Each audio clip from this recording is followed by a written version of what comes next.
Bismillahirrahmanirrahim. Assalamualaikum warahmatullahi wabarakatuh. Good morning, student. How are you today? Okay, I hope you are doing well.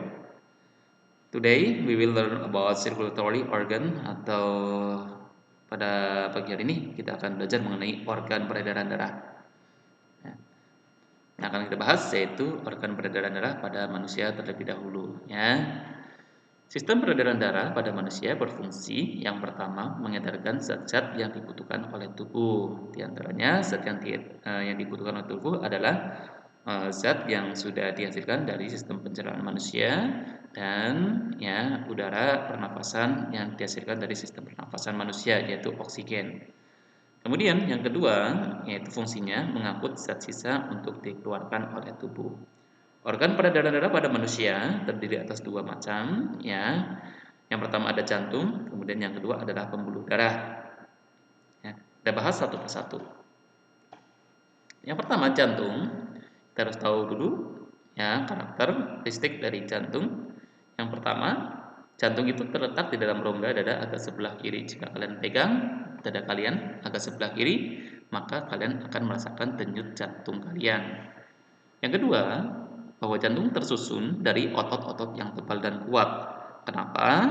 Karena fungsi jantung itu sangat berat, yaitu memompa darah dari jantung ke seluruh tubuh. Dan jantung termasuk organ yang sangat vital bagi manusia. Yang ketiga, jantung orang dewasa lebih kurang sekepalan tangan. Yang keempat, berat jantung orang dewasa lebih kurang 300 gram atau sekitar 3 ons. Dan yang terakhir, bahwa jantung bekerja dengan cara memompa darah yaitu relaksasi dan kontraksi. Relaksasi mengembang, kontraksi tadi menguncung. Berikutnya ini ada bagian-bagian dari jantung, bisa kalian lihat di sini ada jantung yang berwarna biru dan ada jantung yang berwarna merah. Jantung yang berwarna merah ini artinya jantung ini banyak mengandung oksigen, sedangkan jantung yang berwarna biru ini artinya jantung ini banyak mengandung karbon dioksida. Jadi alirannya ini kalau dari ini namanya di sini namanya jantung bagian kanan, ini jantung bagian kiri. Jantung bagian kanan banyak mengandung karbon dioksida, jantung bagian kiri banyak mengandung oksigen. Kita lihat di sini yang akan kita bahas yaitu mengenai right atrium, 4 ruang yang ada dalam jantung, kemudian ada right ventricle. Right atrium itu artinya adalah serambi kanan, right ventricle adalah bilik kanan. Sedangkan di sini ada left ventricle, bilik kiri, dan left atrium atau bilik kanan. Right atrium serambi kanan fungsinya adalah mengalirkan darah via karbon dioksida ke bilik kanan. Kemudian yang kedua, left atrium atau serambi kiri fungsinya mengalirkan darah via oksigen dari paru-paru ke bilik kiri. Kemudian ada yang ketiga, right ventricle atau bilik kanan fungsinya memompa darah via karbon dioksida ke paru-paru. Left ventricle atau bilik kiri fungsinya memompa darah via oksigen ke seluruh tubuh. Jika kita lihat di sini di sini aliran darah dari seluruh tubuh kembali ke jantung, ini banyak mengandung karbon dioksida, masuk ke serambi kanan, kemudian masuk ke bilik kanan, kemudian akan dipompa lagi ini keluar dari jantung menuju ke paru-paru. Ini menuju ke paru-paru. Sedangkan di sini aliran darahnya dari paru-paru banyak mengandung oksigen, kemudian menuju ke sini serambi kiri, dari serambi kiri masuk ke bilik kiri, dipompa dari bilik kiri menuju ke seluruh tubuh. Ini banyak mengandung oksigen Kemudian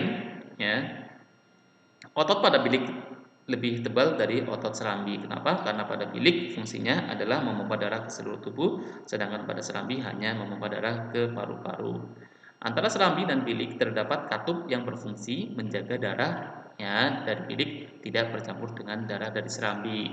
Artinya darah yang mengandung banyak oksigen dengan darah yang banyak mengandung karbon dioksida itu tidak akan tercampur. Berikutnya di sini ada bagan aliran darah dari seluruh tubuh kembali ke jantung, dari serambi kemudian dipompa ke paru-paru. Sedangkan darah dari paru-paru sini ya oksigen dibawa melalui rem darah, darah masuk ke serambi kiri masuk ke bilik kiri, kemudian dipompa bilik kiri menuju ke seluruh tubuh.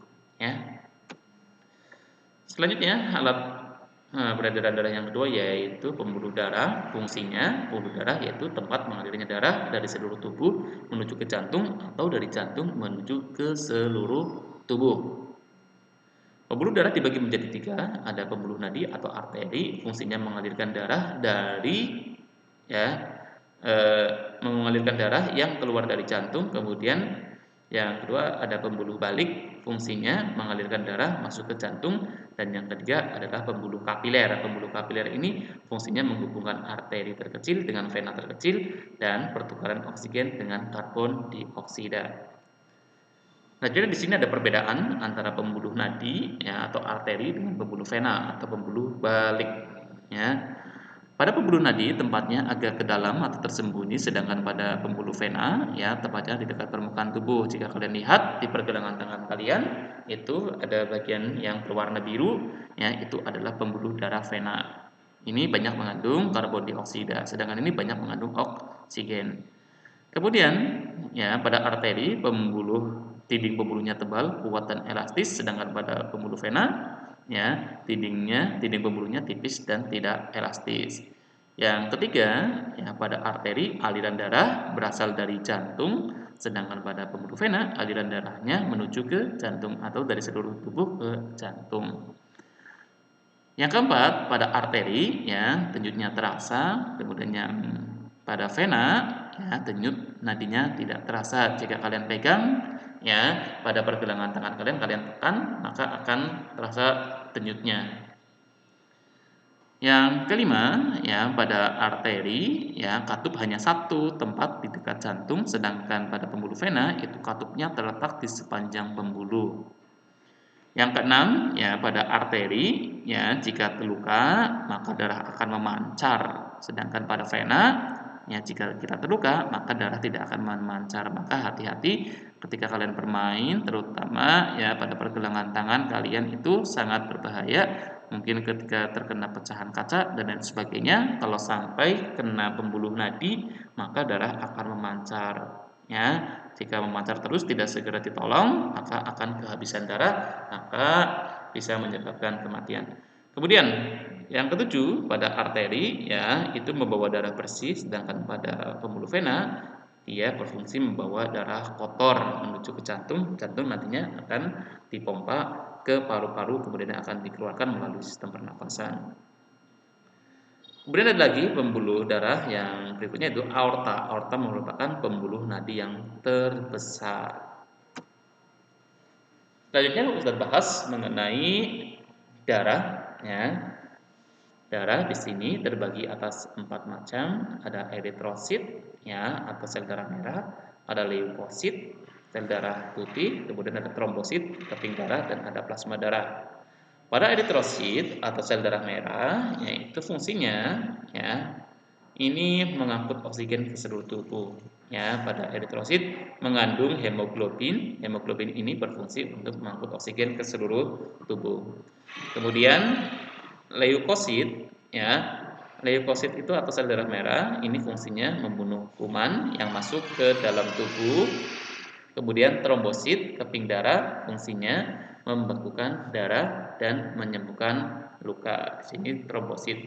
Jika kalian luka, di situ akan keluar ya cairan yang berwarna bening. Itu fungsinya untuk menyembuhkan luka dan membantu pembekuan darah. Sedangkan yang terakhir yaitu plasma darah, fungsinya mengangkut zat makanan dan hormon. Ya, baik anak-anak sekalian, mungkin itu saja yang bisa Ustaz bahas kali ini. Jika ada kekurangan atau mungkin anak-anak sekalian belum paham, bisa kalian menghubungi Ustadz ya melalui WA pribadi atau melalui telepon.